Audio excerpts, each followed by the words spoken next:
So you guys ready to start? Yeah. So edit this part out. All right. Yeah, we're. All right, Mr. Marenzel, we ready? I'm gonna hit start record, and we'll just go from there. All right, so he already gave y'all a little introduction, but my name's Micaiah Massey. My name's Ethan Payne Hawkins. We're both juniors at Penn Hills High School, and we're looking to ask y'all some questions today about college. So, my first question, because you gotta get to college first before you can start talking about what happens in college. My first question is, what are y'all's scholarship opportunities? Like, what type of opportunities do y'all provide?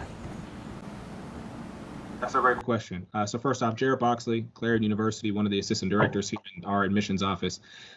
With us in scholarships, being that this is a test optional year for your high school graduating class, we definitely care most about the GPA, but we're going to look into some other things as well. So we'll look into the GPA, your class rank, any letters or recommendations, any essays that you may or may not have. So we'll look at those things. But then we'll look at your SATs and ACT scores if you provide them. We require them for certain programs, certain options, but most of our options, we are test optional for the incoming fall 2021 class. So, wait, hold up. I'll let someone else talk now. All right. No, let one of them. We're just doing you now. We're just doing you. No, Marissa can go. We can. I was gonna say, are we doing this alpha order or? Okay, so good morning. My name is Marissa Rodriguez from Edinboro University, one of the assistant directors and diversity recruiters. So scholarships this year at Edinboro are a little bit different. They range from $1,500 to $5,000 in amount, and they are awarded to you for all 4 years as long as you stay in good academic standing. With us going also test optional, it's mainly going to be based off of your cumulative GPA. So the higher GPA you have, the higher chance of you have getting closer to that 5,000 amount.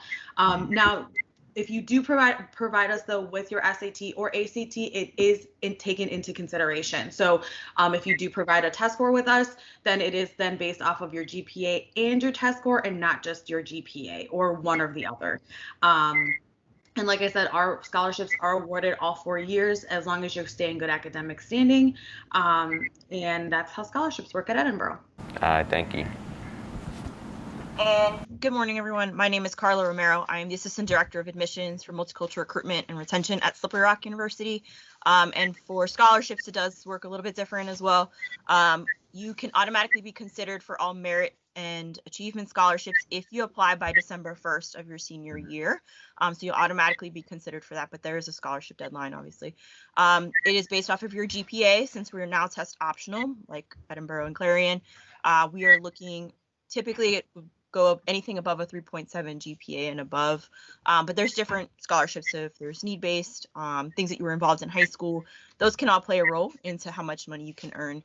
But we also look at things, since we're not considering SATs anymore, just like Clarion, recommendation letters and resume, essay, anything else you have to provide outside of your transcripts, and then obviously your application from there. All right, thank you. So I keep hearing all of y'all talk about SAT scores and ACT scores. What would y'all recommend, like, in the scoring range for y'all to offer a scholarship? So being test optional really just means that we don't really require for you to take the SAT or ACT anymore. You can be admitted to any of our institutions and most of our programs without a test score. Typically, we do like to see for students to go anywhere between above a 1030 to above a 1080, depending on the coursework itself. But if you decide not to take the SAT or ACT, that's fine. You can also just be admitted off of your GPA and go from there. All right, thank you.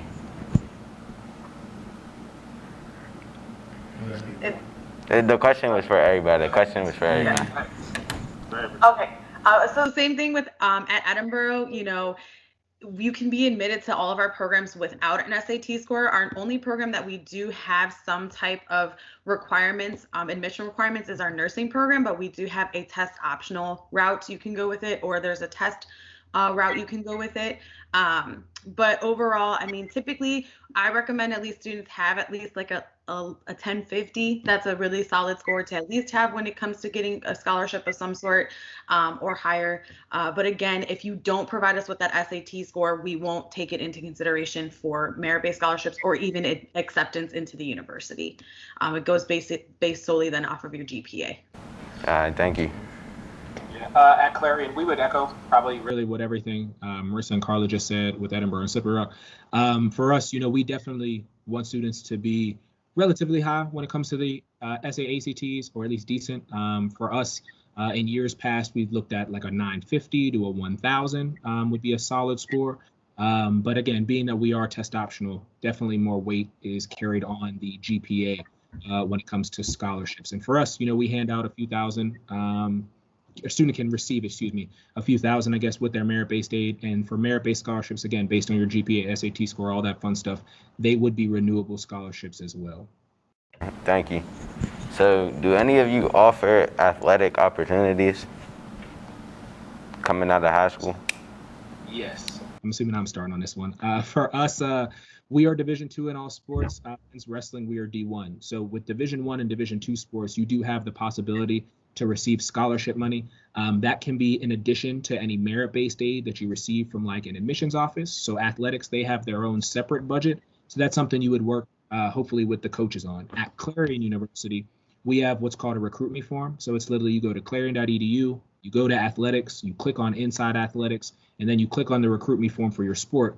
You fill out that sport form, and then it goes directly to our coaches. So it's an easy way to submit highlight tapes, submit your senior schedule, submit just general information about you, and then from there, our coaches will reach out to you, hopefully have you on a campus visit, and then we can hopefully talk about scholarship funds at that point in time.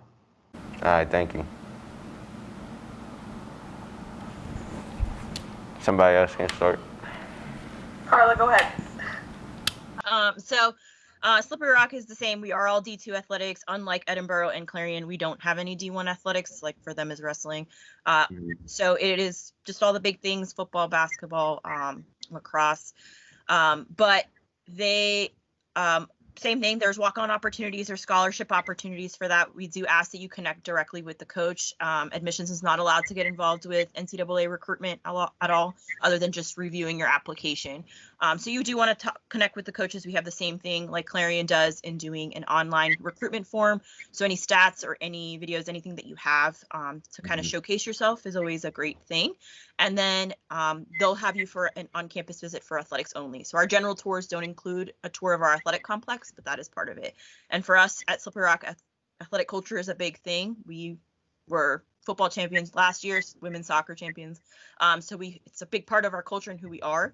So it is something that you can get involved in on campus. All right, thank you. Thank you. Slippery Rock. And last but not least, at Edinboro, we also have D2 and D1 sports. We're D1 in men's wrestling and D2 in everything else. We also do have varsity sports such as esports and wheelchair basketball, which are both nationally ranked. And same process goes for Clarion and Slippery Rock. We also have a recruitment form that students can fill out on our athletics website, gofightingscot.com, or you can also create an NCAA profile, and that'll also be another way to get in touch with the coaches. Thank you. Heading back towards academics, what is y'all's favorite, most popular majors on your campus?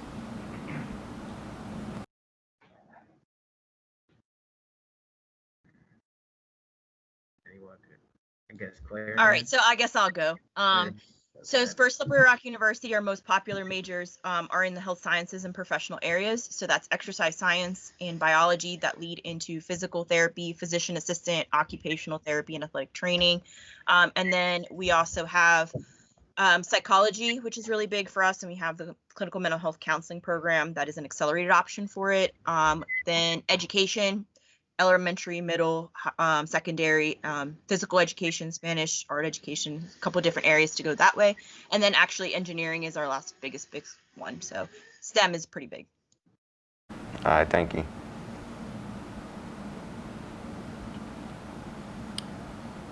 All right. At Edinboro University, the top 5 majors and areas of interest that most students go into are anything with the arts. So that includes animation, graphic design, drawing, painting, sculpting, things of that nature. Also, business education, communications, and nursing are probably our top 5 areas that our students go into. Great. And then at Clarion University of Pennsylvania, we have a lot of health career options are very popular through us. So nursing, where we have all 5 levels, an associate, a bachelor's, an RN to BSN, a master's, and a doctorate. Speech pathology as well, where we have the bachelor's of science option 4-year, and then an accelerated option with also the master's degree option on our campus. Business tends to be a very popular area as well. So marketing, management, finance, real estate, accounting, sports management, the list goes on. We have an AACSB accreditation, which puts us in the top 5 to 10% of business schools in the nation. So a lot of students look for business. And then with education, whether you want to do early childhood, mid-level, secondary, special education, we have a lot of concentrations within education. And then I'll say last but not least would be anything science-based, being that we're near Cook's Forest, being that we're near other national parks and things like that. A lot of students like to get involved in like biology, environmental biology, geoscience areas, and others. All right, thank you. All right, so my question now is, what percentage of people get a job using their degree right out of college? I'll go first. So with us at Clarion University, we track a 9-month graduation, after graduation report. For us, we have it where it's around 87% of our students receive some form of job within their area of study. And again, that's 9 months after graduation. All right, thank you. But I will say, let me add one more thing. It depends on also colleges as well. So for a lot of us, we also break things further down by college. So for example, with our College of Business, they have a 96.2% job placement rate. So again, it all fluctuates.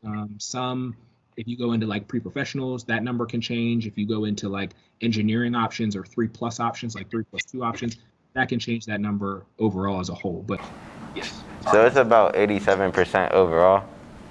Yes. All right, thank you. At Edinboro University, we have a 90% job placement rate and graduation school rate a year after graduation.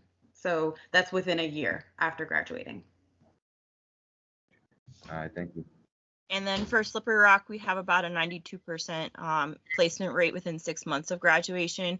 But it can fluctuate depending on the program itself. So we do have programs like safety management, which is a type of engineering that have 100% placement rate 3 months before graduation. All right. Thank you. Another question is a very popular question. How much does your university cost, including like dorm, food plans, and tuition, all that good stuff?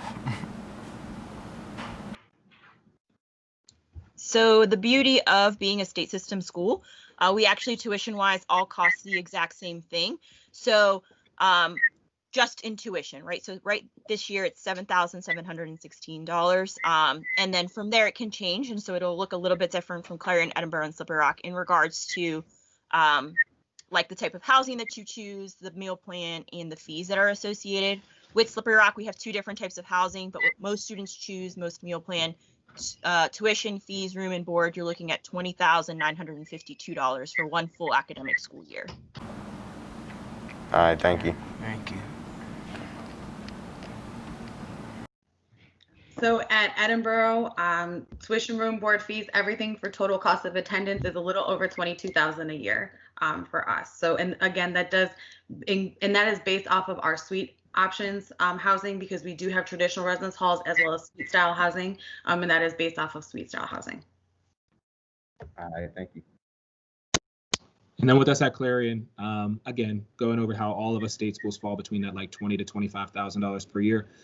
With us, again, we do have the same tuition for the full academic year, but we have all suite style housing at Clarion. So it's where you can have your own bedroom, bathroom, or you share it with a max of 1 person. You can take a compatibility quiz where we match you up with a roommate. You can room with someone within the same major through what are called our LLCs, which are living and learning communities. So there's a lot of different ways to find a roommate, but overall, again, our total cost tends to be like floating near that $23,000 per year. But we do very well with scholarships that can help lower that cost as well. Thank you. All right, thank you. Well, heading into the classroom, what is your student to professor ratio? So our student to faculty ratio is 16-1 at Clarion University. All right, thank you. So Go ahead. Nope, go Slippery ahead. Rock has about 8,800 total students on campus, so we are a little bit bigger. So our student to faculty ratio is actually 21-1. And at Edinboro University, our student to teacher ratio is 16-1 as well. Thank you. Thank you. I'm out of questions, so you guys just say the rest. That was all we had? Is that it? That's it? Hold on one second. Let me see. Here, guys. Hey guys, Mr. Darcy. A couple questions, and maybe you can help us through listening to the cost. Sometimes that number becomes like, whoa, that's a lot of money. Could you all, one of you all, explain FAFSA and maybe how that number can look a little bit more manageable through FAFSA, being on family income, scholarship, grant, etc. Is it me? I'm leaving it to you, Baxley. Go ahead. So first off, one thing that we didn't touch on is what other schools can cost. So first off, in the state of PA alone, you can have schools that range from 20 to 30 to 40 to 50 to 60 to $70,000 a year. Once again, us as state schools, we all fall between that $20,000 to $25,000 per year. Now, once you do complete a FAFSA, which is how you're able to get like grant, loan, and additional funding, that can lower your costs by quite a bit. So with us, again, let's just say we cost, to do easy math, $20,000 per year. Well, with the FAFSA, if you end up being full Pell, which is a grant option, and then full FIA, which is a PA grant option, that alone can take off about $10,000 per year, and a little under, but close to $10,000 per year. So that could leave a student with a remaining balance of $10,000 per year. Then if you take in merit-based funding into consideration, which is again based off of your GPA, SAT scores, optional of course being COVID, that can take off between, I think it's fair to say, like $2,000 and $6,000 depending on the institution, which then again would lower you at the max to maybe we'll say $4,000 per year that you have to wonder about. Now, we all on our websites have what are called external scholarships. These are, or endowed scholarships. These are scholarships where you apply for those on our websites. It could be if you have scholarships within your major, so nursing or speech path or business or education at Clarion. We have a number of scholarships there. So you apply for those, tell us about a time you faced adversity, tell us why you want to go into this program or why you want to go to Clarion, and then we can hopefully provide additional funding as well. So there are a lot of ways to lower your cost. You can also look into local scholarships, so scholarships within the Pittsburgh area or Penn Hills area. You can check with family members to see if they have scholarships through their job, parents, guardians, aunt, uncle, whatever, or even at Penn Hills High School themselves. So there are a lot of ways to lower it. Really, the big thing I would say, and I think Carla and Marissa would agree, is kind of working with your admissions rep, because maybe you don't know of scholarship opportunities that exist. And when you at least apply to Clarion specifically, if you list all the things you're involved in, that can allow us to send scholarship info your way that you may qualify for. So whenever students apply to an application, don't cut yourself short by only mentioning 2 organizations or 2 things that you were only in for 2 weeks. You definitely want to include as much as you can, and that might help you on the scholarship front. All right, thank you. Another question is, and I know you're all in your infancy stage with the merger of state schools, and I don't know what you all know yet. So we don't know anything. I'm reading from the paper, and it's a very broad brush that it paints. So I don't know. I know whatever clarity that you could provide to us. I know you guys probably don't have any yet, it sounds, and we will expound on that through my junior class just to kind of keep them informed, more or less for the senior class if they're looking at anything at this. What does this look like if you know anything? Sure. So let's talk a little bit about it. So what essentially has happened is the Board of Governors of the state of Pennsylvania initially decided they're first evaluating the total cost of attendance. They're looking at everything and cost features and debt and everything of the state system and evaluating how can we as a system provide the best education possible, but at a minimal cost to the students, because college costs continuously go higher and higher every year, right? So long story short, back in July, the Board of Governors, they initially met to try and assess the situation and were agreed upon to explore avenues to see how best we can help alleviate some of the situation that's happening amongst the 14 state schools. Just this past week, the Board of Governors officially agreed upon, I should say, deciding to integrate CalU, Clarion, and Edinboro University, and making it essentially some type of an integration of an institution. That's as far as what we know in the whole entire process. How this integration is really up in the air right now. So what happens from this point forward is, cost analysis are going to happen. There's going to be different, working groups amongst the three universities to see how we can best integrate all three schools, because all three schools offer a lot of great different qualities, a lot of great different programs. So how do we, and I guess from what I'm reading and understanding, the intention is to try and keep the identities of the three institutions, but really integrate the three into making it almost a powerhouse institution. So with, for example, Clarion University has excellent online programs, and we at Edinboro don't. So how can our students at Edinboro take advantage of that great service that Clarion offers? Same thing with like Clarion and Edinboro have excellent nursing programs. How can CalU take advantage of that, because CalU doesn't have nursing, right? So it's really more so about integrating what we already have to offer, from what it seems like, and how to kind of strengthen that amongst the three institutions as a whole. Great. That's a great answer. Thank you. Yeah. Lastly, in your campus, and I don't think I heard this, is there any of y'all have like a diversity initiative that goes on to integrate kids from a diverse background into your institution and help transition that? Who wants to go first?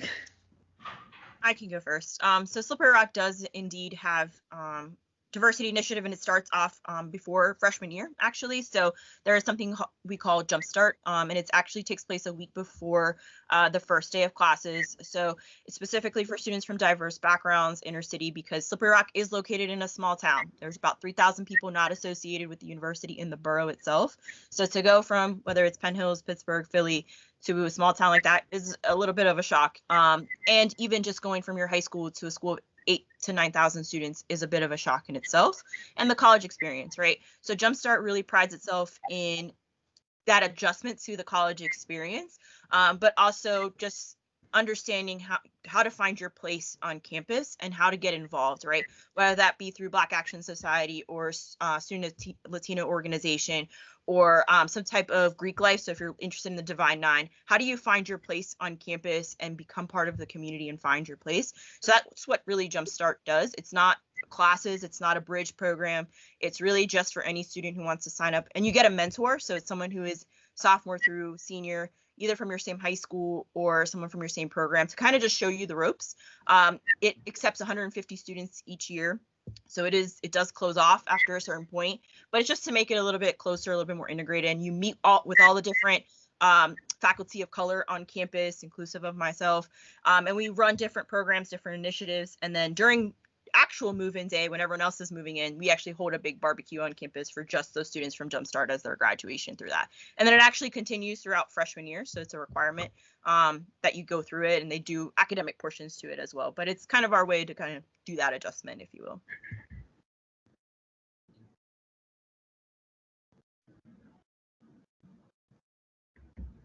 All right, so I'll go next at Edinboro. So at Edinboro University, we have a couple of different folks on campus that will help with the recruitment initiatives and helping recruiting our students of color on campus.